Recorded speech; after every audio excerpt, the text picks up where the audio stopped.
This is happening right now in the heart of Jerusalem.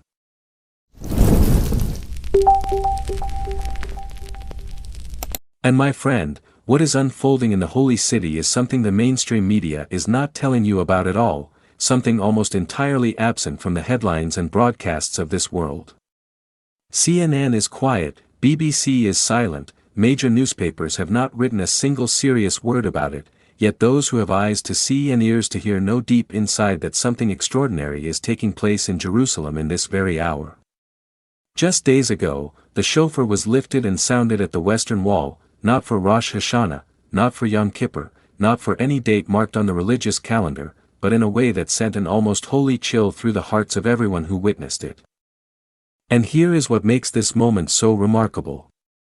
Can you hear it in your spirit, that ancient sound rising and echoing through the stone alleys of the old city? The same kind of blast that, according to Scripture, shook the walls of Jericho until they crumbled. The same sound that announced the presence of God on Mount Sinai. That deep, resonant cry that does not just pass through your ears, but seems to travel straight into your chest, into your soul. Close your eyes for a moment and picture it.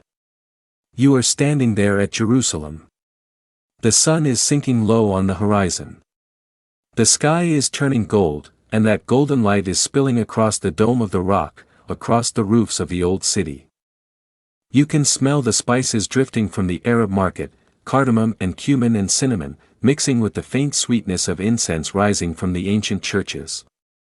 And then, cutting through all of that, the shofar sounds, but this is where it becomes truly extraordinary, my friend. Something is stirring at the eastern gate, the gate that has been sealed for centuries, the gate that stares straight across at the Mount of Olives. What is beginning to unfold there right now feels almost unreal, almost like stepping into the pages of prophecy. There are things happening in Jerusalem that seem impossible, events that many would shrug off as random, as coincidence, as nothing more than politics or tradition. Yet those who understand biblical prophecy know these moments carry a weight far beyond the natural. You and I, we know better, do we not? Think about this. Have you ever really stopped and wondered why this gate, of all the gates in Jerusalem, has remained sealed since the year 1541? Why did the Ottoman Sultan Suleiman order it closed up with massive stone blocks? Why has it stayed shut for nearly 500 years, untouched by rulers, untouched by governments, untouched by every power that has passed over this land? Why has no authority on earth been able, or willing, to open it? The rabbis know there is a reason, the scholars know it, the ancient texts hint at it, and after today, you are going to know as well. Because what is unfolding right now in the shadow of that sealed gate is sending ripples through the prophetic community across the world. People are journeying to Jerusalem from every direction, from every continent, from cities and villages most of us will never see with our own eyes. At the eastern gate, at the western wall, on the Mount of Olives, prayers are rising in dozens of languages, in accents from every nation. Jews, Christians, and other believers from countless backgrounds all sense the same thing, even if they describe it differently.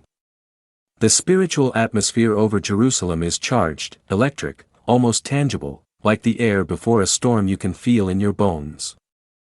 It is undeniable to those who are awake. Reports are quietly emerging from Jerusalem, reports that will never make it to most television screens, stories that will never become the top article on a major website. There are witnesses sharing dreams and visions they cannot explain in natural terms. Rabbis are poring over ancient scrolls and texts with a new intensity, as if lines they have read their whole lives are suddenly glowing with meaning. Intercessors and prayer warriors around the world feel an unusual weight to pray specifically for Jerusalem, a burden that keeps them awake at night. Prophetic voices on multiple continents are all declaring a similar message. Watch Jerusalem. Something is about to shift, so again, imagine yourself standing there. The ancient stones are beneath your feet, worn smooth by centuries of footsteps, by pilgrims, by soldiers, by kings. Those stones have watched nearly 3,000 years of human history pass by. Every tear, every prayer, every whispered cry has soaked into those walls. The history of prophets, kings, and martyrs, their blood and their faith, has set that ground apart as something sacred. And then, in the middle of all of this, you hear it. The shofar, not just any simple blast, but the Tekiah Gedolah, the great and extended blast, the one that seems to stretch on forever while your heart pounds in your chest. This is the sound that makes the hairs on your arms rise, the sound that stirs something ancient inside your spirit. It is like hearing a voice calling you awake from a sleep you did not even realize you were in. Yet here is the part that most people miss. This is not random, and this is not just culture. This is not a performance staged for tourists or a quaint piece of tradition to entertain visitors. Every detail, every moment, every sign appearing in Jerusalem carries a weight that has been written about for thousands of years. It has been prophesied, it has been foretold, it has been recorded in Scripture, and it is unfolding now in precise patterns that the prophets described long ago. Now picture the area just in front of the Eastern Gate. There is a cemetery there, stretching out like a sea of stone. Thousands upon thousands of graves rest on that slope. These graves were not placed there randomly. Muslim authorities positioned this cemetery deliberately centuries ago. Do you know why? According to Jewish law, a Kohen, a priest descended from Aaron, is not to deliberately walk through a cemetery and defile himself with contact with the dead. So the thinking was simple and strategic. If the Jewish Messiah is a priestly figure, then filling the approach to the Eastern Gate with graves would prevent him from entering there. They tried to silence prophecy with stones and tombs. My friend. They tried to stand in the way of what God declared long before they were born. Can you imagine that? Mortal men believing that by placing enough graves in front of that gate, they could somehow block the purposes of the Almighty. But here is the detail that gives chills every time it is considered closely. The prophecy does not say the Messiah will simply walk through that gate like any other traveler. It says he will come through that gate. When you understand how he is prophesied to come, when you picture the manner of his return, those graves lose all power. They will not matter at all. Is it beginning to come into focus for you? Can you feel that stirring, that sense that something ancient is rising once again? Something prophetic, something that has been quietly waiting beneath the surface of history for this exact moment. Stay with this message until the end, because what is being revealed is going to clarify exactly what is happening, why it holds such deep personal significance for you, and what it means for every single person watching and listening right now. Whether you are in America, Europe, Asia, Africa, South America, or anywhere across this planet, you are about to see connections that might truly astonish you. You are going to grasp prophecies that have seemed sealed and mysterious for generations. You are going to notice patterns that scholars have spent their entire lives studying in fragments. And by the time we reach the end, you will understand with far greater clarity what these signs are pointing toward and how you can prepare your heart and your life for what is coming. Are you ready? Because what is about to be revealed in the next moments has the power to change the way you see everything. Everything happening in our world right now, every headline, every crisis, every global tremor, every supposed coincidence, it is all connected to what is taking place in Jerusalem in this season. If you want to truly understand what is unfolding there, if you want to be among those who are spiritually awake, alert, and prepared rather than confused or distracted, then stay close. Do not click away. Do not let your attention drift, because to miss this message may be to miss what could be one of the most important revelations of this generation. The shofar has sounded, my friend. Once that sound goes forth, there is no calling it back. Once that call is released, something in the spiritual realm has been set in motion that cannot be reversed by human effort. So the question rests in front of you right now. Are you ready to see what comes next? To understand the present, we must return to what was written in the past. To comprehend what is unfolding today, we need to step back into prophecies spoken thousands of years ago. The Eastern Gate, in Hebrew, is often called Shar Harakamim. The Gate of Mercy, and it is not just another entrance in the walls of Jerusalem. It is not simply a historical curiosity or a tourist attraction. This gate stands at the heart of one of Scripture's most powerful prophetic visions. The prophet Ezekiel was shown this in a vision. In Ezekiel chapter 44, verses 1-3, we read that the angelic guide in his vision, brought him back to the outer gate of the sanctuary, the one that faces east, and Ezekiel says that it was shut. Then the Lord spoke to him and said, "This gate is to remain shut. It must not be opened. No one may enter through it. It is to remain shut because the Lord, the God of Israel, has entered through it." Do you see the weight of this? The gate was prophesied to be closed, and in history it has indeed remained sealed for nearly 5 centuries. Yet the prophecy does not end with that closure. Ezekiel continues and describes that this very gate will one day open again. But not because of a political decision, not for an archaeological project, not for tourism, and not because of human negotiation. It will be opened when the glory of the Lord returns, when the presence of God comes again to enter his temple. That is when the eastern gate will open. Now connect this with another prophecy. In Zechariah chapter 14 verse 4, it is written that on that day, his feet will stand on the Mount of Olives, east of Jerusalem. The Mount of Olives stands directly opposite the eastern gate. There is a straight, unobstructed line between them, according to Jewish tradition and the testimony of biblical prophecy. When the Messiah comes, he will approach from the east. He will come to the Mount of Olives, and from there he will enter Jerusalem through this gate, the eastern gate, the gate of mercy. Now bring back into view the shofar. The shofar is not just a ceremonial horn. It is not merely an ancient musical instrument. Throughout Scripture the shofar serves as a divine alarm bell, a royal announcement, a prophetic trumpet that marks the turning points of history.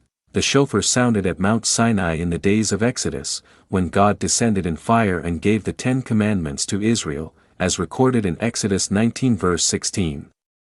It rang out around the walls of Jericho as Joshua and the people obeyed God, and after the 7th day and the final shofar blasts, the walls collapsed, as described in Joshua 6 verse 20. It announced the year of Jubilee, the year when slaves were set free, debts were forgiven, and land was restored, as given in Leviticus 25 verse 9. And in the New Testament, in 1 Thessalonians 4 verse 16, we read that the Lord himself will come down from heaven with a loud command, with the voice of the archangel, and with the trumpet call of God. The trumpet, the shofar, is consistently tied to divine intervention, to moments when heaven steps into the affairs of earth. And now, in this season, that sound is echoing through Jerusalem again. Can you see how the pieces align? The sealed eastern gate, the prophecies of the Messiah's return. The Mount of Olives standing opposite, the shofar sounding in and around the city. None of this is accidental. It is all interconnected. Rabbis in Jerusalem feel the urgency of the hour and are searching their texts with new focus. Believers around the world find themselves drawn into deeper, more intense prayer for Jerusalem, many without fully understanding why. There is a growing inner knowing that something is shifting in the unseen realm. Throughout the history of Israel, before great prophetic events broke into the open, there were signs. There were warnings. There were divine announcements. Again and again, the shofar played a role in those announcements. In the book of Joel, chapter 2 verse 1, there is a command, "Blow the trumpet in Zion, sound the alarm on my holy mountain. Let all who dwell in the land tremble, for the day of the Lord is coming. It is close at hand." Does your heart tremble yet? Can you sense that holy anticipation, that realization that we may be living in days the prophets long to behold? If this message is stirring something in you, if it feels like it is awakening your spirit, then respond even in a simple way. Engage, share, and help push this revelation outward, not for the sake of a personality or a platform, but so that more hearts can be awakened to what time it is. Because this message is not casual information. It is preparation. Yet even with everything already said, there is more, and the next layer takes the picture to an even deeper level. Now look at the patterns of history and prophecy. In the year 586 BC, over 2,600 years ago, King Nebuchadnezzar of Babylon invaded, and Solomon's temple in Jerusalem was destroyed. The visible glory of the Lord, that radiant presence that had dwelt in the Holy of Holies, departed from the city. Ezekiel, the prophet, saw this departure as it happened in the spirit. He saw the glory rise from above the cherubim inside the temple, move to the threshold, then to the eastern gate, and finally rest over the Mount of Olives before departing completely. The glory left through the eastern gate. After that, Jerusalem entered centuries of devastation. The gate that one day would be sealed became part of a city bereft of the glory it had once known. Eventually, in the 16th century, the eastern gate was sealed up. For generations, Jerusalem existed without the temple, without the ark, without the manifest presence that had once filled Solomon's courts. The Jewish people were scattered into exile. The land itself became a symbol of loss and longing. The walls were broken. The city lay in ruins. To many, it seemed as though the promises had failed, as though the covenant was shattered beyond repair, yet the prophets kept declaring that a day would come when God would restore. When the exiles would return, when the desolate places would be rebuilt, when what had died would live again. And now move forward in time to our modern era. In 1967, during the Six-Day War, something remarkable occurred. In less than a week, an event unfolded that historians and military experts still struggle to fully explain. Jerusalem was reunited under Jewish control for the first time in nearly 2,000 years. Israeli paratroopers reached the Western Wall, placed their hands on the stones, and wept. General Madager famously announced, "The Temple Mount is in our hands." Many believers connect this with the words of Jesus in Luke 21 verse 24, where he said that Jerusalem would be trampled by the Gentiles until the times of the Gentiles are fulfilled. After almost 2 millennia, Jerusalem was no longer under foreign domination in the same way. The times and seasons were shifting. Can you trace the pattern? The glory left through the eastern gate in the days of Ezekiel. Centuries passed. Jerusalem suffered, was rebuilt, was conquered, was scattered. Then in 1967, the city returned to Jewish administration. It is as though one chapter of prophecy closed and another opened. Now many sense that the next great movement will be the return of the glory, once again connected to that same gate, the Eastern Gate. We are living in the space between what has already been fulfilled and what is coming next, in the tension between promise and manifestation. This is the transition age, the time of acceleration, when prophetic fulfillment seems to be increasing with every decade. Ezekiel was also given a strange prophetic act to perform. In Ezekiel chapter 4, verses 4 to 6, he was commanded to lie on his side for a specific number of days, each day representing a year of judgment for Israel and Judah, totaling 430 years. Many scholars and students of prophecy have traced these symbolic years against actual history, exploring how they relate to the exiles, to the returns, to the times of correction and restoration. Some calculations, using prophetic years of 360 days, count forward from the key dates of Israel's modern history, like 1948 and 1967. And see them converging on our current era. The conclusion of many who study such patterns is that we are not simply near something significant. We are in it. We are living in a period where long-sealed prophecies are beginning to make sense in ways previous generations could barely imagine. And there is more. Look at what is happening among religious authorities in Israel today.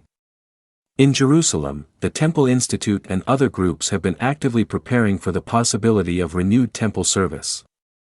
They have recreated the sacred vessels described in the Torah, including the golden menorah, the table of showbread, the incense altar, and the garments of the priests fashioned according to biblical specifications. They have identified and trained men from the tribe of Levi who could serve in future temple rituals. They are studying the laws of sacrifice and purification in intricate detail, as if they expect to need this knowledge not in theory, but in practice. Then there is the mystery of the red heifer. Numbers chapter 19 describes the command regarding a perfect red heifer whose ashes were to be used in a purification ritual, making those who were ceremonially unclean able to participate in temple worship. For nearly 2,000 years, there was no known red heifer in the land of Israel that met these exacting biblical requirements. Yet in recent years there have been reports of red heifers being bred, examined, and even brought to Israel, carefully guarded and studied by rabbinical authorities to see whether they meet every detail of the scriptural standard. This is not random breeding. It is a deliberate, determined effort to make ready for something that has not existed since the days of the Second Temple. It signals intention. It suggests expectation. It reveals that many in the religious community are not merely talking about prophecy. They are making practical preparations as though they expect a temple to stand again in Jerusalem. Now turn again to Jesus' words in Matthew chapter 24. When his disciples asked him what would be the sign of his coming and of the end of the age, he did not answer lightly. He spoke of wars and rumors of wars, of nations rising against nations, of famines and earthquakes, of persecution and betrayal, of false prophets and increasing wickedness, and of the gospel being preached in all the world as a testimony to the nations. Then he gave a parable about a fig tree. In verses 32 to 34, he said, "Learn this lesson from the fig tree. When its branches become tender and put forth leaves, you know that summer is near. In the same way, when you see all these things, you will know that it is near. Right at the door." He went on to say that the generation that sees these things will not pass away until all is fulfilled. Many interpreters have long seen the fig tree as a symbol of Israel. In 1948, after nearly 2 millennia of dispersion, Israel became a nation again. The fig tree put forth new leaves. Psalm 90 verse 10 describes a typical human lifespan as 70 years, perhaps 80 if there is strength. From 1948, we have already moved past 70 years. We are now deep into that window of 70 to 80 years. That means we are not looking at some distant century. We are living inside the very time frame many believe Jesus pointed to. Consider all of these threads weaving together. Jerusalem restored to Jewish control. The eastern gate still sealed, as Ezekiel saw, waiting. The Mount of Olives standing ready across the valley. The Temple Institute preparing vessels and training priests. Red heifers being raised and examined. The shofar sounding over and over in the land. Israel, the fig tree, flourishing as a modern nation. On top of that, in recent years, something astonishing happened in the realm of international relations. Beginning around 2020, a series of agreements known as the Abraham Accord saw Arab nations such as the United Arab Emirates, Bahrain, Morocco, and Sudan normalize or deepen relations with Israel. For decades, such open cooperation seemed almost impossible. Yet now flights are moving between these nations. Trade routes are opening.